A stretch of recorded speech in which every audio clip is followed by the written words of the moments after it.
Nah, saudara, sebelum saya berbagi ya tentang reuni Youth with the Mission, saya mau cerita dua hal dulu. Yayasan Wahana Anak Muda itu didirikan oleh seorang yang namanya Loren Cunningham.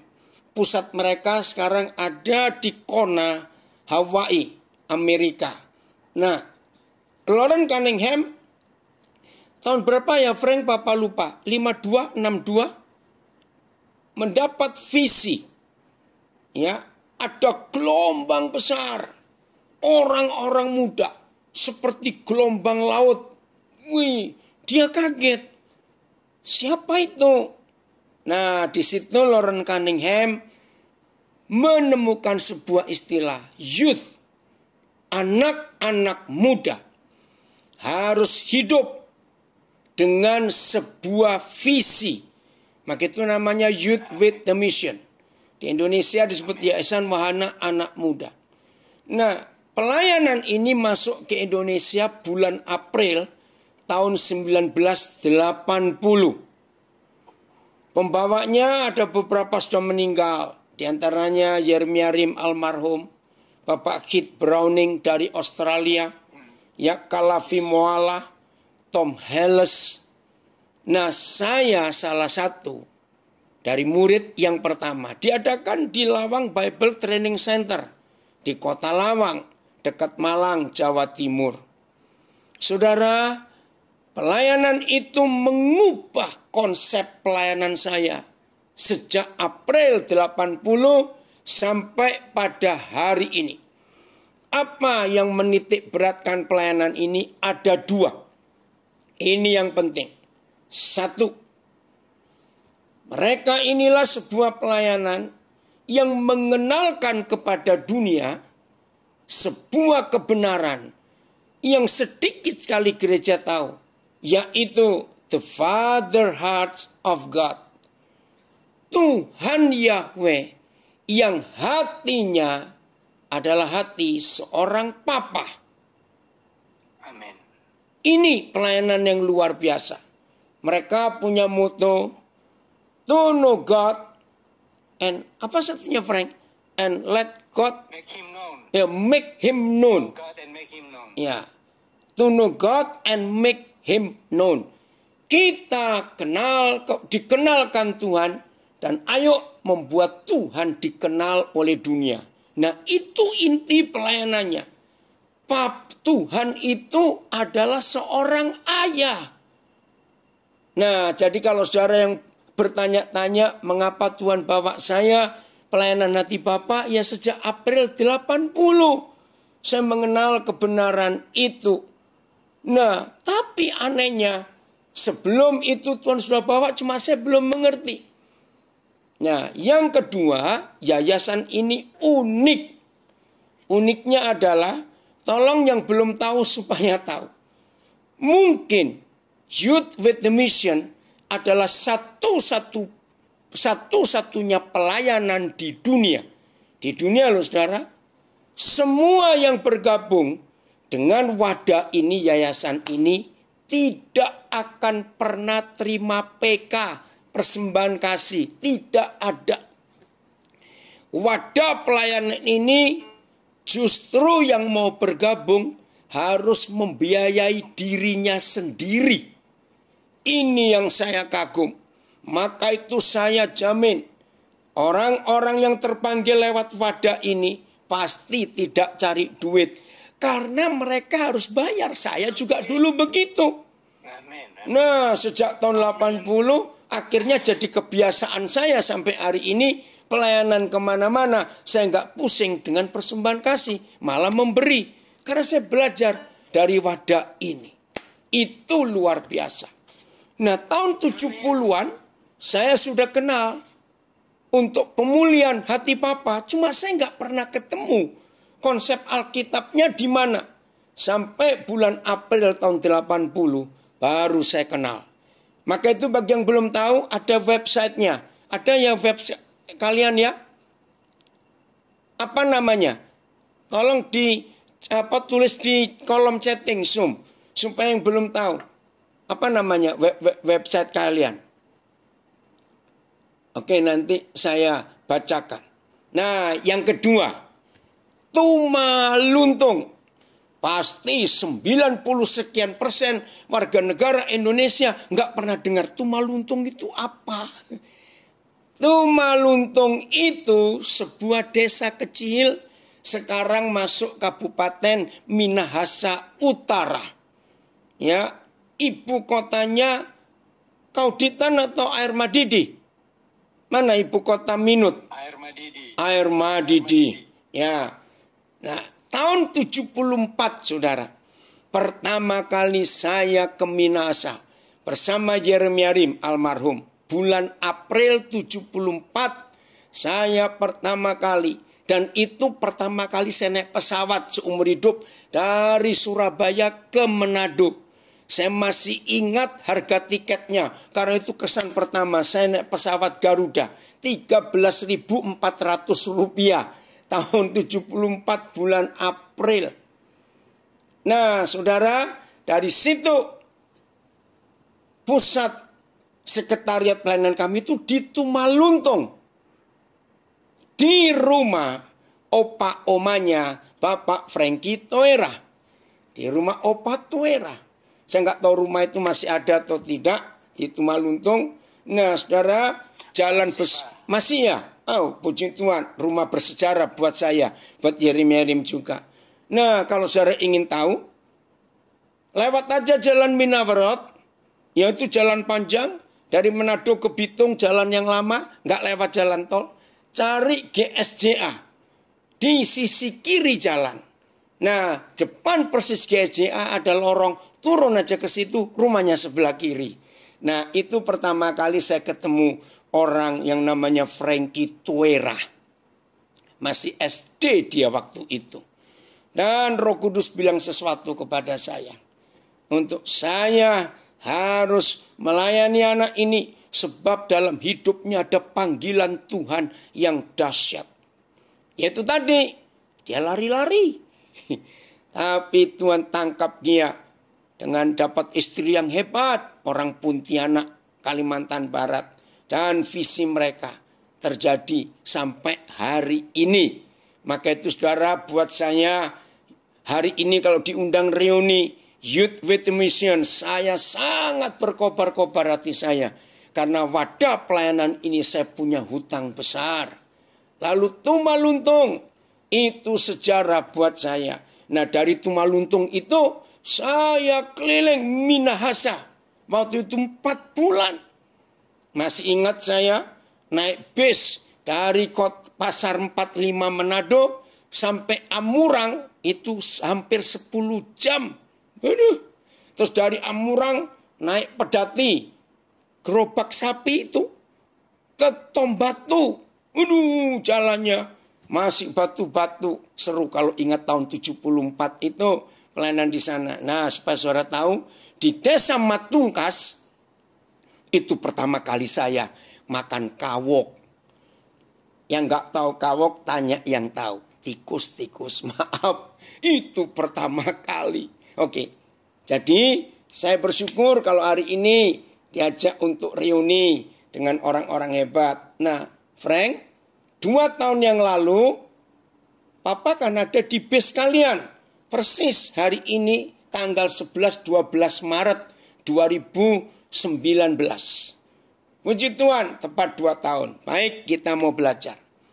Visi untuk kapal. Saya percaya itu pasti kehendak Tuhan. Kenapa? Karena Indonesia ini negara kepulauan. Harus ada banyak kapal. Dengan berapa macam ukuran. Untuk bisa masuk ke pulau-pulau kecil. Ke teluk-teluk yang sempit. Membawa kebenaran. Harus ada. Maka itu tadi kalau Pak Frankie Toera mengajak kita. Saya dukung. Saya percaya. Tuhan pasti berkenan. Untuk buat kapal-kapal itu. Bagi saudara yang bergabung lewat Zoom, lewat IG, Instagram, dan Facebook. Dan punya hati untuk mikirkan kapal. Buat pulau-pulau itu, mari kita bersama-sama. Jangan mikir dulu bagaimananya. Ingat Nuh, waktu Papa di surga bicara kepada Nuh untuk buat kapal. Ingat loh, zaman itu yang namanya gergaji, paku, lem belum ada. Pusing nggak kalau saudara dan saya hidup pada zaman Nuh? Lalu yang lebih gila lagi, zaman Yahweh Tuhan bicara kepada Nuh untuk buat kapal. Zaman itu manusia belum punya alat transportasi air. Belum punya, belum ada. Maka itu ketika Yahweh Tuhan bilang, Nuh buatkan kapal.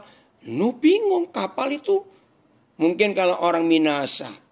Itu tinutuan pakai apa? Maaf. Nggak tahu, kapal itu nggak ada. Sebesar itu lagi. Jadi saudara-saudara di WWM Tumaluntung, percayalah visi yang Tuhan beri kepada pimpinan saudara pasti akan terwujud. Karena memang Tuhan melihat Indonesia ini negara kepulauan yang harus ada kapal-kapal untuk membawa Injil, membawa keselamatan, membawa berkat. Oh, terima kasih Bapak untuk visi itu. Nah, sekarang bagaimana kita bisa menghidupi visi itu? Kita belajar dari mulai Nuh, Abram, ya, lalu terus sampai ke Yusuf, Musa, Daud. Saudara, ada konsep yang penting. Sebelum visi itu jadi kenyataan, harus mati dulu. Visi itu harus mati dulu. Kalau visi itu tidak mati, maka nggak akan tumbuh. Oh, ada saudara Grace Teresnya dari Tombatu juga. Nah, 74 pasti Grace belum lahir. Ya, saya masuk ke Tombatu pertama kali. Nah, saudara, jadi visi itu harus mati dulu. Lihat Nuh, sampai 120 tahun baru jadi kapal itu. Nah, saudara jangan takut dengan waktu ini. Sekarang nggak mungkin Tuhan membiarkan tunggu 120 tahun. Enggak. Ya, percaya kebutuhan membawa Injil ke pulau-pulau sangat mendesak. Pasti ada hal yang luar biasa. Tapi Nuh sempat, bagaimana jadi atau tidak? Begitu pula Abram. Waktu dia dapat visi akan jadi bapak banyak bangsa. Alkitab menulis, akhirnya Abraham sadar dia sudah nggak mungkin bisa punya anak lagi. Sarah juga sadar nggak mungkin bisa punya anak lagi. Sudah kering mereka, istilah saya ya. Tapi ketika justru visi mereka itu mati, nggak ada harapan untuk melahirkan seorang anak pun tidak. Tapi di situ visi itu hidup dan jadi kenyataan. Begitu pula waktu Yusuf dapat visi untuk menjadi orang hebat. Sampai kakak-kakaknya 11 orang. 10 dan adiknya nyembah. Sampai ayah ibunya harus nyembah Yusuf. 10 kakaknya marah. Ini adik kurang ajar. Masa 10 kakak suruh nyembah adik nomor 11. Masa ayah ibu yang melahirkan suruh nyembah dia. Dari visi itu Yusuf mengalami penderitaan. Dimasukkan sumur. Jadi budak. Masuk penjara. Habis. Tapi justru disitulah visi itu mati dan tumbuh. Saudara, inilah fakta yang kita harus tahu, yang kita harus lihat.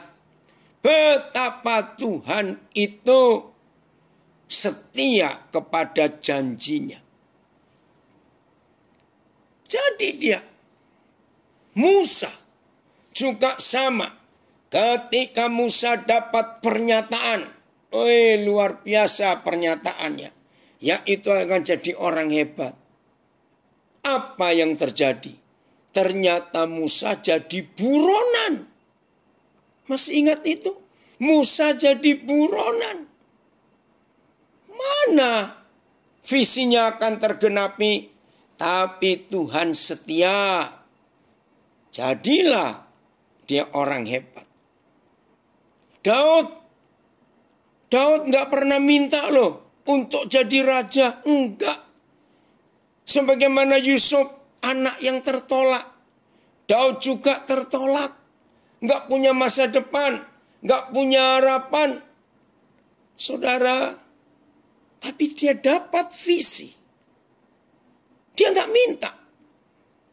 Ya, dan ini hebatnya. Semua orang yang kita pelajari namanya, nggak ada yang minta. Nuh nggak pernah minta, kalau saya istilah sekarang. Nuh nggak pernah minta proyek kepada Tuhan. Tidak. Oh, puji Tuhan. Nah, saudara-saudara dari Tumaluntung bergabung dengan kita, saudara kita Ivan Sarundayang. Makasih. Dan begini komentar saudara kita.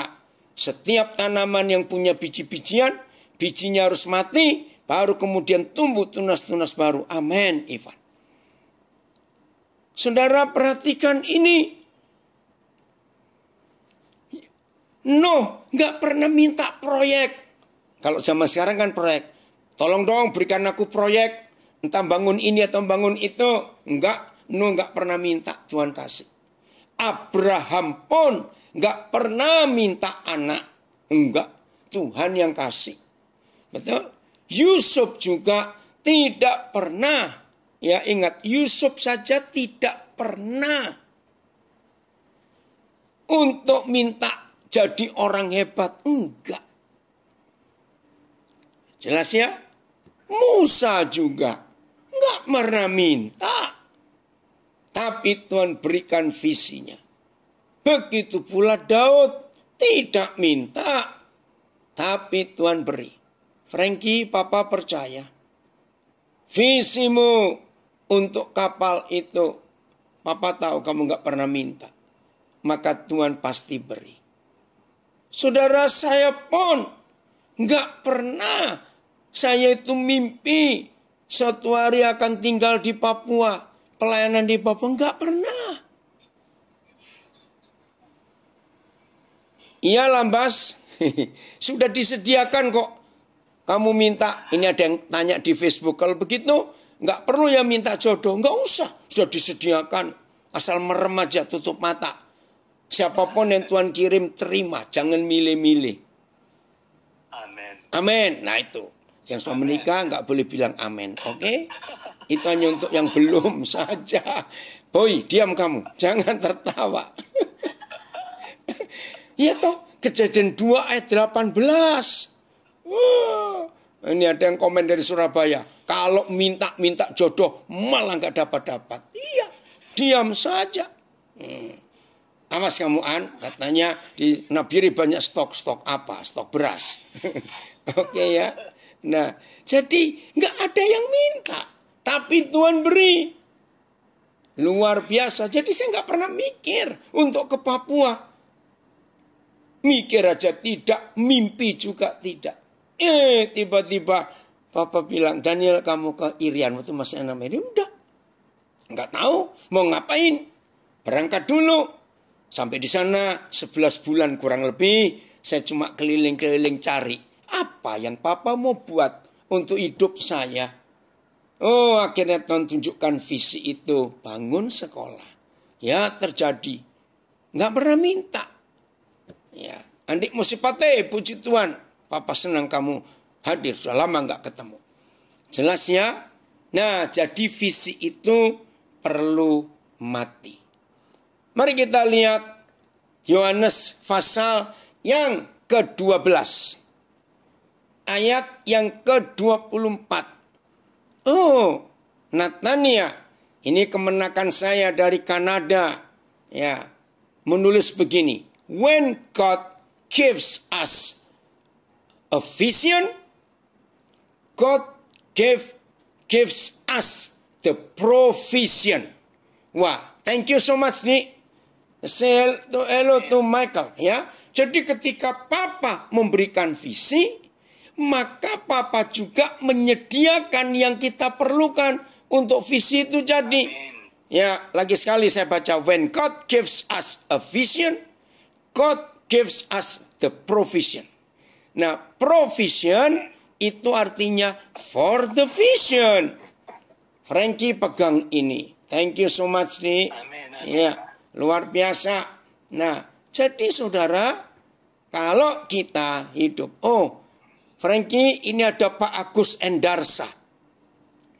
Pak Agus Endarsa dengan Pak Yoel Nababan adalah 2 orang Indonesia pertama yang dibawa ke Kona, Hawaii. Tahun berapa ya Pak Agus waktu itu? Pak Agus sekarang ada di Samarinda. Ya, saudara, ini luar biasa. Woi Diki, Papa senang kamu gabung juga dari Malang. Oh saudara, kalau kita mau berjalan, siapa ini yang bukakan ayatnya? Tunggu, kalau enggak saya cari Alkitab saya, maaf. Yohanes 12, ayat yang ke-14. Saya akan baca Yohanes 12, ayat yang ke-24. 14 saya salah ngomong. Ya, Yohanes 12 ayat 24. 81. Nah, ingat ya Agus, Pak Agus Endarsa dengan Pak Yoel Nababan adalah 2 orang Indonesia pertama yang berangkat ke Hawaii, ke Kona tahun itu. 80 ya ke Hawaii-nya. Berarti setelah DTS yang pertama ya Pak Agus. Baik, kita lihat Yohanes 12 ayat 24. Aku berkata kepadamu, jikalau biji gandum tidak jatuh ke dalam tanah dan mati, ia tetap 1 biji saja. Tetapi jika ia mati, ia akan menghasilkan banyak buah. Ini rahasia visi jadi kenyataan. Puji Tuhan, dari fak-fak juga gabung. Nah, jadi semua visi harus mati. Nah, terus ayat 25. Yang ingin visinya digenapi harus menghidupi Yohanes 12 ayat 25. Barang siapa mencintai nyawanya, ia akan kehilangan nyawanya. Tetapi barang siapa tidak mencintai nyawanya di dunia ini, ia akan memeliharanya untuk hidup yang kekal. Amin. Saudara, kata nyawa di sini jangan berarti diartikan kita mati karena kita tidak cinta nyawa kita. Bukan. Nyawa itu adalah hati kita. Nah, Tuhan Yesus adalah satu-satunya pribadi yang pernah memberitahu manusia. Sebab di mana ada duitmu, ada hartamu, disitulah hatimu berada. Masih ingat nggak firman itu? Saya ulangi, nyawa bukan berarti kalau ayat 25, Yohanes 12 kita genapi, bukan berarti terus kita mati, bukan. Barang siapa tidak mencintai nyawanya, berarti barang siapa tidak mencintai duitnya. Nah, orang pelit pasti kalau dengar kalimat ini langsung jadi tuli dia. Maaf. Visi akan terjadi ketika orang yang terima visi tidak takut menyerahkan nyawanya. Dan lagi sekali, nyawa itu adalah duit. Nah, ada yang komen, ini orang Tombatu tadi. Banyak yang gak mampu untuk ayat itu, Pak. Makanya sulit mati. Gak bisa, harus. Nah, Pak Agus Endarsa disapa Pak Tapenson Pardede dari Nabire. Dia gabung di Instagram. Ya, saya mau tunjukkan satu ayat lagi, 2 ayat untuk meyakinkan bahwa nyawa itu adalah harta kita. Ya, nyawa itu adalah harta kita. Coba saya baca di chatting. Kalau terlalu baik juga, baik gak Pak? Maksudnya apa ya? Kalau terlalu baik, baik juga, baik gak? Oke, saya gak ngerti, maaf ya. Oke, saya lanjutkan. 1 Yohanes 3 ayat 16 dan 17. 1 Yohanes 3 ayat 16 dan 17. Saya akan bacakan untuk membuktikan tentang Yohanes 12 ayat 25. Begini bunyi firman Tuhan. Demikianlah kita ketahui kasih Kristus, yaitu bahwa ia telah menyerahkan nyawanya untuk kita. Kita tahu bukan? Kasih Kristus, yaitu dia mati menyerahkan nyawa untuk kita. Titik koma atau bukan? Ya, titik koma. Jadi kita pun wajib, perhatikan, jadi kita pun wajib loh. Auto bahasa Inggrisnya, bukan must. Auto. Jadi kita pun wajib menyerahkan nyawa kita untuk saudara-saudara kita. Lalu ayat 17. Barang siapa mempunyai harta duniawi dan melihat saudaranya menderita kekurangan, tetapi menutup pintu hatinya terhadap saudaranya itu, bagaimanakah kasih Tuhan dapat tetap di dalam dirinya? Saudara perhatikan, ternyata menyerahkan nyawa itu adalah menyerahkan harta. Ini luar biasa. Oke, bagi yang masih belum percaya, ya, saya beri contoh. Walaupun zaman sekarang sudah tidak berlaku kalimat itu, tapi semua kita masih ingat. Para perampok, para penodong, banyak tahun yang lalu, kalau mereka sedang menodong atau mau merampok, pasti ada kalimat, harta atau nyawa? Harta atau nyawa? Masih ingat nggak? Berarti perampok dan penodong tahu 1 Yohanes 3 ayat 16 dan ayat 17. Bahwa menyerahkan nyawa itu adalah menyerahkan harta. Luar biasa. Maka itu Yohanes 12 ayat 24 dan 25. Visi harus mati, jatuh ke tanah. Benih itu harus mati dan jatuh ke tanah. Baru akan tumbuh. Luar biasa. Ada yang komen, ada yang tanya, kalau sudah dibantu terus, tapi masih melakukan kesalahan yang sama, ya mesti dididik, mesti diajar, dimuridkan. Ya harus dimuridkan. Sebetulnya saudara dan saya pun, berapa kali Tuhan berkati kita, berapa kali Tuhan tolong kita, kita tetap buat yang salah. Betul tidak? Maka itu sebelum kita sibuk ngurus orang lain, sudah dibantu tapi terus buat salah. Bukankah kita juga begitu? Maaf. Jadi jangan putus asa, muridkan mereka. Jadi saudara, saya ulangi lagi. Yohanes 12, 24, 25 adalah 1 Yohanes 3 ayat 16 dan 17. Visi akan terjadi kalau kita berani menyerahkan nyawa. Nggak takut kehilangan harta kita.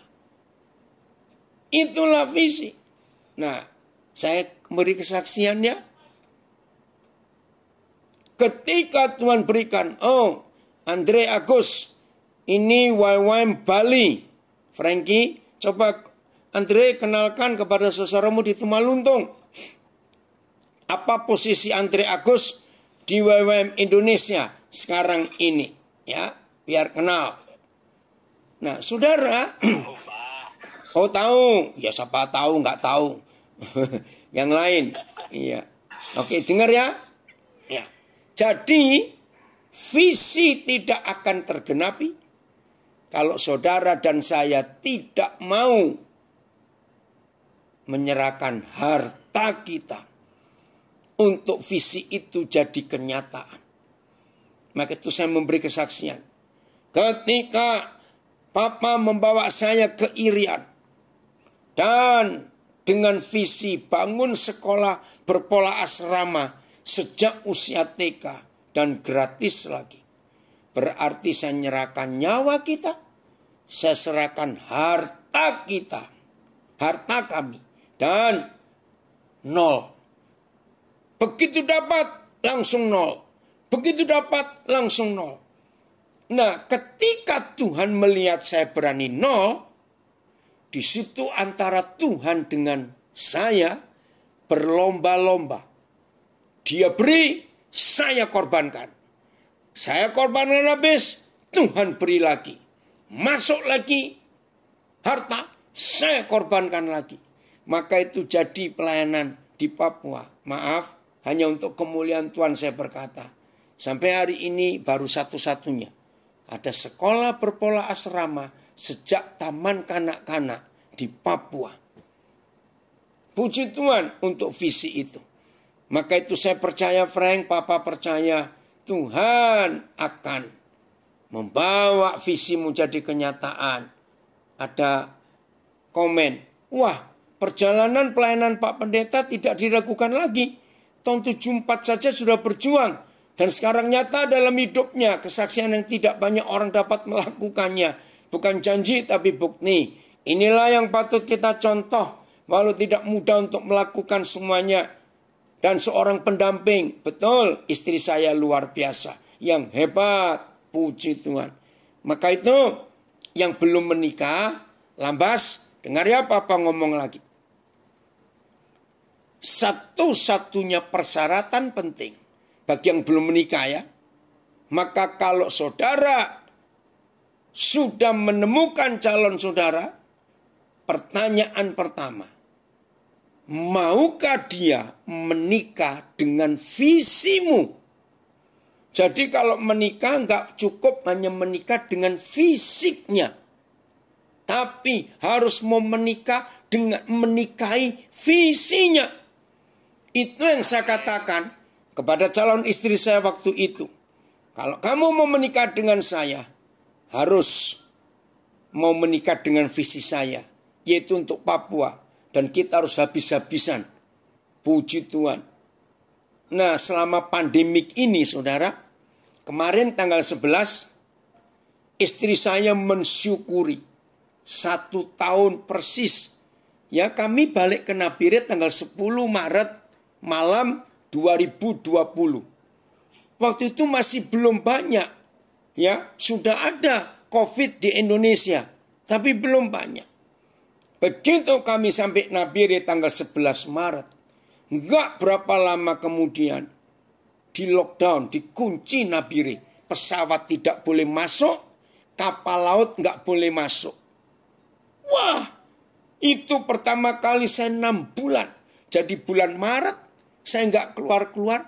Baru keluar pertama kali 2 September 2020. Nah, istri saya itu enggak keluar-keluar sampai hari ini.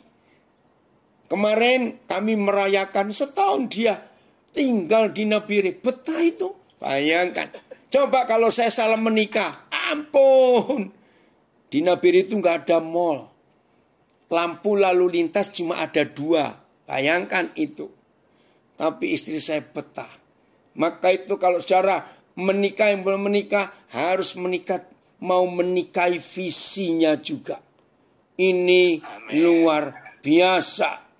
Maka itu saudara, dalam hidup ini, kebenaran ini harus berani kita lakukan. Menyerahkan nyawa, artinya enggak pelit untuk berkorban. Begitu pula no enggak pelit. No, mau berkorban. Wih, luar biasa, luar biasa. Oke, ini kemenakan istri saya dari Kanada. She loves her garden. Memang istri saya suka berkebun. Thank you so much, Di. It's true. Puji Tuhan. Ya, aduh, Tapanson ini Nabi sinyal yang ganggu lagi. Dalam nama Yesus tolong Tuhan. Saudara kami di Nabi ingin belajar supaya nggak terganggu sinyal ini. Saudara, jadi mendapat visi dari Tuhan, syaratnya cuma satu. Izinkan visi itu mati dulu. Rasanya nggak kelihatan apa-apa. Ini dia. Oh, ada yang komen, yang single-single sangat diberkati. Betul? Iya, betul. Komen anak saya dari Nabire, Kogoyak. Betul, Papi. Mau menikah, visinya, bukan fisiknya saja. Betul, harus itu. Ya, maka itu ya nggak ada di Zoom Lambas, tapi ada di Facebook. Ya, ini untuk yang cowok-cowok perhatikan. Belajar dari saya. Cari istri yang mau diajak miskin dan gak ngomel. Ada yang dengar gak ini? Ada yang dengar gak ini? Ada ya? Oke. Yang single? Istri ke kampung nih. Iya. Cari istri yang mau diajak miskin. Pasti engkau panjang umur. Haleluya. Oh, betul. Luar biasa. Maka itu firman Tuhan itu hebat sekali. Kalau kita mau melakukannya. Oh, ada yang komen dari Pontianak. Ya, cewek sekarang apa itu baca sendiri nanti itu ya. Oke. Oh, banyak Pak. Kalau di Bali masih banyak tuh Pak. Oh banyak. Puji Tuhan. Nah, yang mau cari di Youth with the Mission. Memang sudah diajar. Pelayanan tidak cari persembahan. Hanya Youth with the Mission. Hebat sekali. Ya. Oke ya. Mari kita lihat. Kita lihat ayat yang berikut. Supaya ini jadi kekuatan kita. Setelah Tuhan melihat bahwa saudara dan saya berani menyerahkan nyawa. Yaitu menyerahkan harta. Berani dimatikan. Maka kita baca Kisah Rasul 20. Harus ada ini. Pak Rensio Sinaga, puji Tuhan. Senang bisa gabung. Ini salah satu pimpinan pesat. Kisah Rasul 20. Ya mulai ayat 22. Nah ini dia. Harus disetir. Harus dikontrol. Ini lonceng apa? Nah, lonceng apa itu? Kaget. Kirain panggilan berdoa. Kayak gereja di Eropa. Ada lonceng. Kisah Rasul 20. Mulai ayat 22. Aduh, ini kecil sekali. Oke lah, saya baca Alkitab saya saja ya. Maaf. Kisah Rasul 20. No, ada yang komen. Wah, amat sulit Pak. Zaman sekarang cari istri yang mau diajak miskin. Mungkin hanya satu dalam 10.000. Enggak, ada Bu Melati. Masih ada. Ya. Oke, saya baca ya Kisah Rasul 20. Mulai ayat yang ke-20. Ayo, lengket. Kisah Rasul 20. Mulai ayat yang ke-22. Sebentar. Begini firman Tuhan. Tetapi sekarang sebagai tawanan roh. Nah, saudara, ini ada saudara kita, rekan kita, hamba Tuhan dari Timor Leste yang bergabung, Pak Yosua Marquez yang ada di Zoom. Saya baca dulu terjemahan BM ini apa ya. Sekarang, untuk mentaati perintah roh Tuhan, aku akan pergi ke Yerusalem tanpa mengetahui apa yang akan berlaku kepadaku di situ. Terjemahan BM. Saya baca terjemahan baru, ayat 22. Tetapi sekarang sebagai tawanan roh, aku pergi ke Yerusalem Dan aku tidak tahu apa yang akan terjadi atas diriku di situ. Saudara, terima kasih Pak Abraham. Ya. Saudara, untuk menggenapi visi. Poin yang kedua, setelah poin yang pertama, yaitu kita berani menyerahkan nyawa, menyerahkan harta, tidak pelit. Maka yang kedua, kita harus menjadi tawanan roh. Coba saudara cari persamaan kata tawanan. Ada kata belenggu, ada kata diperbudak, ada kata disandra, ada kata ditahan, ada kata diatur, dikendalikan, ya, disetir. Oh, banyak sekali. Nah, yang sudah terima visi, setelah kita berani menyerahkan nyawa, menyerahkan harta kita, ada teksnya. Oke, ya bahasa Yunaninya, kirikannya. Maka kita harus berani dikuasai, ditaklukkan, diatur, disetir, diperintah, ditundukkan, diperbudak oleh Roh Kudus. Amin. Tidak boleh kita punya keinginan sendiri.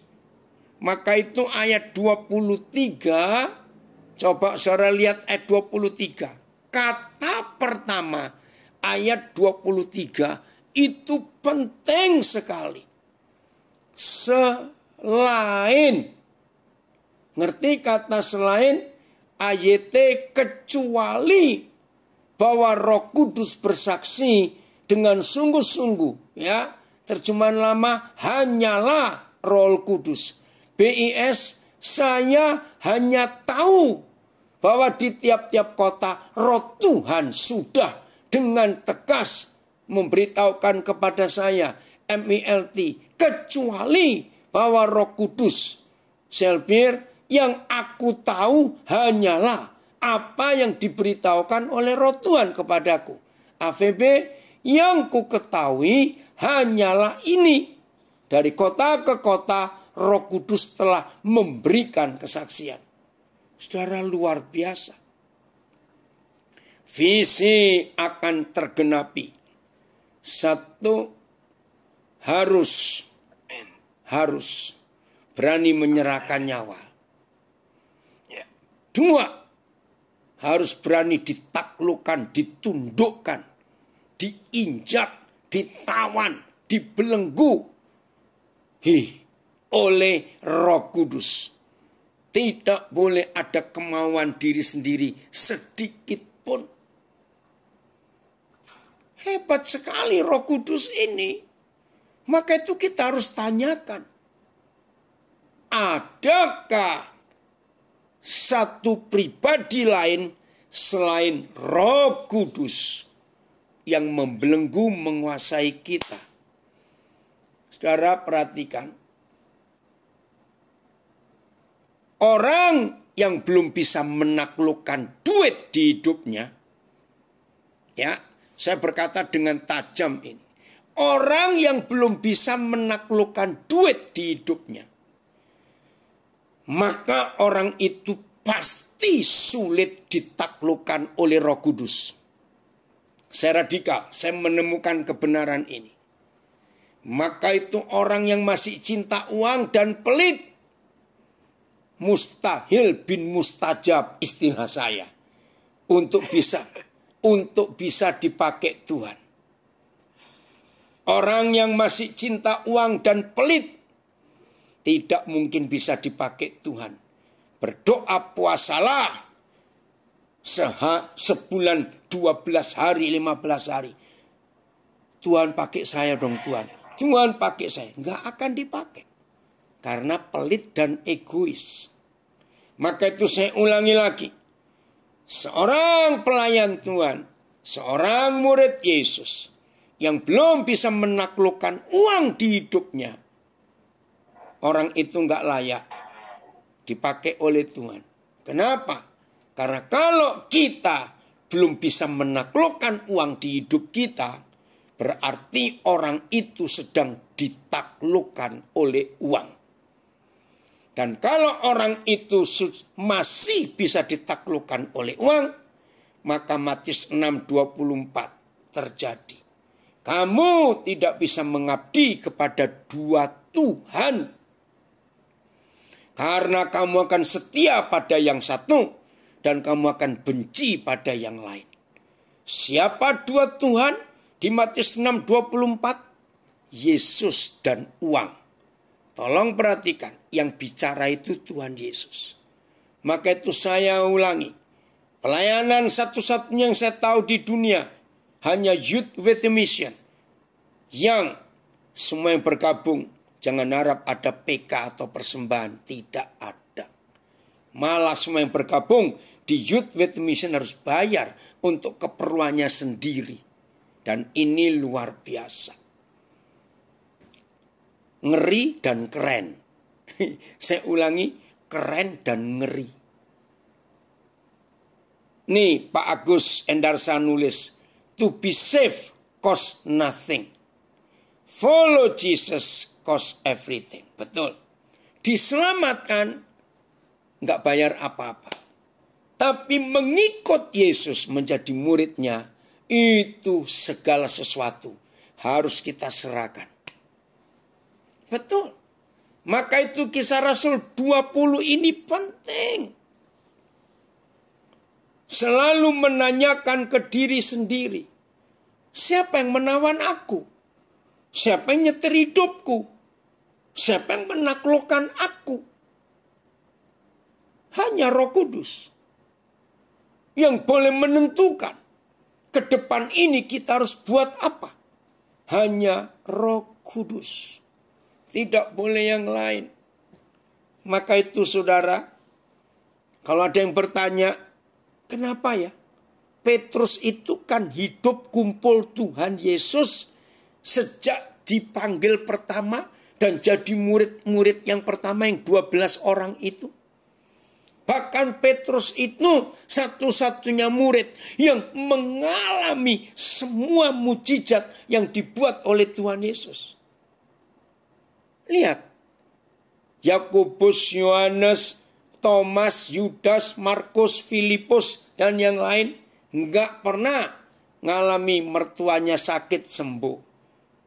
Mereka yang lain nggak pernah ngalami tenggelam, pernah berjalan di atas air. Cuma Petrus loh. Yang lain juga nggak pernah melihat mujizat telinga Malkus yang kepotong, lalu ditancapkan lagi, dipasang lagi. Wih, itu cuma Petrus. Bayangkan. Tapi perjanjian baru yang 27 kitab itu, karena Matius sampai Wahyu itu 27 kitab. Ternyata perjanjian baru itu hanya ada 2 kitabnya Petrus, bukunya Petrus, yaitu 1 Petrus dan 2 Petrus. Padahal dia kumpul Tuhan Yesus dan ngalami semua mujizat. Paulus yang gak pernah ketemu Tuhan Yesus karena dia benci. Tapi ketika Tuhan Yesus menemui dia, masih ingat perjalanannya ke Damaskus, ke Damsyik? Hidupnya berubah. Ini yang buat saya kaget. Maka itu kalau ada yang bertanya, saudara harus tahu loh. Paulus itu menulis 14 kitab dari 27. Berarti dia menulis 51%-nya. Roma sampai Ibrani itu tulisannya. Oh, ada juga komen dari salah satu murid Youth with Mission DTS Sentani, Bapak Yusuf Joko Susilo. Ini kesaksiannya. Lewat WWM hidup saya berubah 180 derajat dari agamawi ke jalan yang benar sampai ketemu papi, ketemu saya. Ini sekarang di Nabire dia. Puji Tuhan. Nah, bagaimana seorang Paulus yang tadinya nama Saulus, yang benci Tuhan Yesus, bisa menuliskan 14 kitab di perjanjian baru Yang mana Petrus cuma 2. Jadi kita nggak usah diskusi terus nyalakan Petrus, nggak ada gunanya. Bukan itu maksudnya kita belajar. Ini jawabannya. Karena Paulus lebih tunduk, lebih taat pada Roh Kudus daripada Petrus. Bahkan dalam sejarah gereja, Petrus sempat kecewa lagi. Ini di Alkitab nggak ditulis. Tapi sejarah ketika kota Roma dibakar, yang bakar kaisarnya sendiri. Tapi yang dituduh murid-murid Tuhan Yesus. Petrus ketakutan, lalu melarikan diri. Saudara, lalu di perjalanan Petrus berjumpa Tuhan Yesus. Nah, maka itu dalam bahasa Yunani ada kalimat quo vadis Domine. Tuhan, kau mau kemana? Jadi Petrus bertemu Tuhan Yesus di jalan. Di situ Petrus bertobat. Akhirnya dia nggak jadi melarikan diri. Dia balik masuk kota. Langsung ditangkap. Dan tidak pakai ABC. Dia dihukum salib. Nah, sejarah ini ya. Ketika Petrus mau disalib, dia merasa, jangan menyalibkan aku seperti guruku, tapi salibkan aku dengan kepala terbalik ke bawah. Itu sejarah. Wih, luar biasa. Nah, dari situ kita belajar. Ternyata penaklukan diri penaklukan diri Petrus kepada Roh Kudus tidak sehebat penaklukan diri Paulus kepada Roh Kudus. Itu bedanya. Ayat yang terakhir. Yohanes 16 ayat 13. Walaupun ini tidak bicara tentang Paulus, tapi kita tahu siapa Roh Kudus itu dan fungsinya untuk apa. Ya, Yohanes 16 ayat yang ke-13. Jadi supaya visi tergenapi, ayo kita berani seperti Paulus. Ya, Yohanes 16 ayat 13.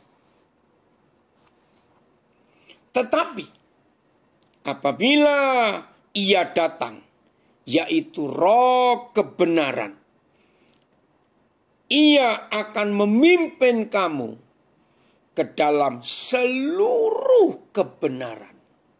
Seluruh loh, nggak sebagian. Nah, rahasia ini saya dapatkan. Waktu saya bongkar 14 kitab Paulus, surat Paulus 14. Ternyata lebih dari 90% topik yang dibahas oleh Paulus sebagai firman di 14 bukunya. 90% lebih. Tuhan Yesus belum pernah mengajarkan itu sama sekali. Saya jadi bingung. Terus Paulus dapat dari siapa? Kita tahu Tuhan Yesus nggak pernah meninggalkan buku, selembar aja dia nggak pernah nulis. Begitu pula sepeninggal Tuhan Yesus kan nggak ada sekolah Alkitab, nggak ada. Nah, dari mana Paulus bisa menemukan segitu banyaknya rahasia firman yang jadi firman untuk kita sampai hari ini? Ternyata Kisah Rasul 20 tadi ayat 22, Paulus tunduk mutlak kepada Roh Kudus. Dan Yohanes 16 ayat 13 ini, Paulus karena ketaatannya pada Roh Kudus, maka Roh Kudus itu yang mampu dan sanggup membawa semua kita, nggak cuma Paulus, membawa semua kita masuk ke dalam seluruh kebenaran. Seluruh loh saudara, bacakan. Akan memimpin kamu ke dalam seluruh kebenaran. Sebab ia tidak akan berkata-kata dari dirinya sendiri, tapi segala sesuatu yang didengarnya itulah yang akan dikatakannya. Dan ia akan memberitakan kepadamu hal-hal yang akan datang. Wah, luar biasa. Maka itu yang masih ngotot ingin masuk sekolah teologi, saya sarankan mikir 1000 kali dulu. Kenapa? Karena setiap sekolah teologi itu pegang satu doktrin. Enggak mungkin satu sekolah teologi pegang 2 doktrin. Bingung mahasiswanya. Nah, kalau saudara ingin kenal semua kebenaran, maka saudara harus kuliah di seluruh sekolah teologi di dunia. Mati, itu aja jawabannya. Tapi kalau kuliah bersama Roh Kudus sudah gratis, gurunya satu, tapi dia bisa memimpin kita ke dalam seluruh kebenaran. Luar biasa. Kenapa Frank kamu tertawa? Iya, soalnya kita di sini rata-rata lagi ikutin. Nah, itu dia. STT semua ini, Pak. Ya, ini saya bacakan yang BM. BM itu gimana apa ya? Tetapi apabila roh yang menunjukkan apa yang benar tentang Tuhan itu datang. Nah ini, roh yang menunjukkan apa yang benar tentang Tuhan itu datang. Roh akan membimbing kamu supaya mengetahui segala kebenaran itu. Roh tidak akan mengatakan apa-apa menurut kehendaknya sendiri. Dia akan mengatakan apa yang didengarnya dan memberitahu kamu perkara-perkara yang akan berlaku. Baik, hebat sekali. Itu Roh Kudus. Maka itu kalau kita kuliah bersama Roh Kudus, sudahlah, jauh lebih hebat. Pengajar-pengajar doktor teologi, master divinity, maaf, kalah semua dengan pribadi Roh Kudus. Ingat, sekolahnya gratis. Mau bayarnya cuma nurut. Bayarnya cuma taat. Gampang toh? Nah, Yohanes 14 ayat 26. Supaya saudara makin mantap dan makin yakin. Ya, Yohanes 14 26. Hari ini saya harus segera selesai. Karena nanti berapa menit ini? Oh, 11 menit lagi. 21 menit lagi. Saya harus ngajar. 12. Oke. Maaf ya. Ini dia. Tetapi penghibur, yaitu Roh Kudus, yang akan diutus oleh Bapa dalam namaku. Keren. Dialah yang akan mengajarkan. Nah ini loh hebatnya. Yang gak dimiliki sekolah teologi manapun. Apa yang diajarkan Roh Kudus? Segala sesuatu. Segala sesuatu loh saudara. Yang, maaf, akan mengajarkan segala sesuatu kepadamu. Dan akan mengingatkan kamu akan semua yang telah kukatakan kepadamu. Jadi Roh Kudus gak cuma mengajar, tapi mengingatkan. Sehingga kita gak bisa lupa karena ada Roh Kudus. Maka itu kalau kita berguru pada Roh Kudus, hebat sekali. Ya, izinkan Roh Kudus menaklukkan kita, membelenggu kita, menguasai kita, menyetir kita, dan izinkan dia memimpin kita ke dalam seluruh kebenaran, dan biarkan dia mengajar kita tentang segala sesuatu. Maka visi yang mustahil untuk kita jadikan, tidak ada yang mustahil bagi Roh Kudus. Dengan 2 syarat tadi, menyerahkan nyawa dan dibelenggu, ditawan oleh Roh Kudus, pasti jadi. Gak ada keinginan buat diri kita sendiri. Terima kasih Bapa untuk kebenaran ini. Haleluya. Tuhan Yesus memberkati kita semua. Selamat menjadi pelaku firman, menjadi visioner, ya, menjadi orang-orang yang dikuasai oleh Roh Kudus.